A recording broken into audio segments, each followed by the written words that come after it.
Hi నమస్తే welcome to NSTV. Penagaluru మండలం పాందలూరు పంచాయతీ నందు 2 ఏళ్ల అభివృద్ధి నమ్మకం సంక్షేమం కార్యక్రమం చేసిన పెనగలూరు టీడీపీ మండల పార్టీ అధ్యక్షుడు ఎంజర్ల నారాయణ రెడ్డి ఇంటింటికి వెళ్లి కూటమి ప్రభుత్వం 2 ఏళ్లలో చేపట్టిన అభివృద్ధి కార్యక్రమాలు అమలు చేసిన సంక్షేమ పథకాలపై ప్రజలకు వివరించి కరపత్రాలను పంపిణీ చేయడం జరిగింది. ఈ కార్యక్రమంలో ఎస్సీ సెల్ సురేష్, షేక్ షామీర్ బాషా, తాటిపోయిన ధన, కోలా మురళి మరియు టీడీపీ సీనియర్ నాయకులు కార్యకర్తలు పాల్గొన్నారు. ఇప్పుడు నీకు ఈసీకే కానీ అన్ని కూడా నీకు ఫ్రీగా దొరుకుతున్నాయి.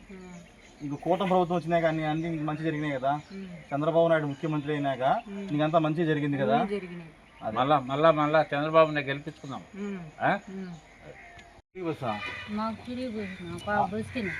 రాష్ట్రంలో ఎక్కడ తిరిగినా కూడా నీకు ఫ్రీనే. ఎవరు ఫ్రీ బస్ పెట్టింది? మేమా? చంద్రబాబు మేము కాదు, ముఖ్యమంత్రి ఆయన. మీకు గ్యాస్ డబ్బులు ఇచ్చాండి ఆయన. తెలుగుదేశం ప్రభుత్వం వచ్చినాక మీ కుటుంబానికి మంచి జరిగిందా అమ్మా? తెలుగుదేశం ప్రభుత్వంలో చంద్రబాబు నాయుడు ముఖ్యమంత్రి అయిన తర్వాత సంతోషంగా ఉన్నారా? ఈ 3 సంవత్సరాలు కూడా రాబోయే ప్రభుత్వం కూడా టీడీపీ ఉంటుంది.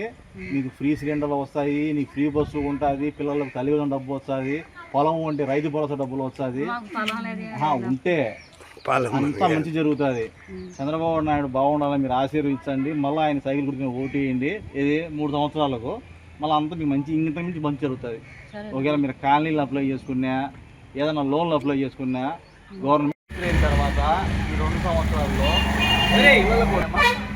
ఎంతమంది పిల్లలు నీకు? పోయిన సంవత్సరం 3 పడిందా? ఈ సంవత్సరం 3 పడిందా? నీకు ఈ 2 సంవత్సరాలుగా ఫ్రీ గ్యాస్ సిలిండర్ వస్తుందా? పోయిన సంవత్సరం 3 సిలిండర్లు, ఈ సంవత్సరం 3 సిలిండర్లు వస్తున్నాయా? నువ్వు రాజంపేటకి కానీ, కడప కానీ, ఇక్కడ కోడూరు కానీ ఏమైనా పోవాలంటే బస్సులో నీకు ఫ్రీ టికెటే కదా. ఆధార్ కార్డు చూపిస్తే ఫ్రీగా పంపిస్తున్నారు కదా. ఏదైనా వ్యవసాయ పొలం కానీ ఉందమ్మా మీకు? ఓకే. ఈ 2 సంవత్సరాలు ప్రభుత్వం వచ్చినాక ఈ ప్రభుత్వం వల్ల మీరు సంతోషంగా ఉన్నారా లేకపోతే ఏమైనా ఇబ్బంది జరిగిందా? సంతోషంగా ఉన్నారా కదా. మళ్ళా చంద్రబాబు నాయుడు గారిని గెలిపించుకుందామా?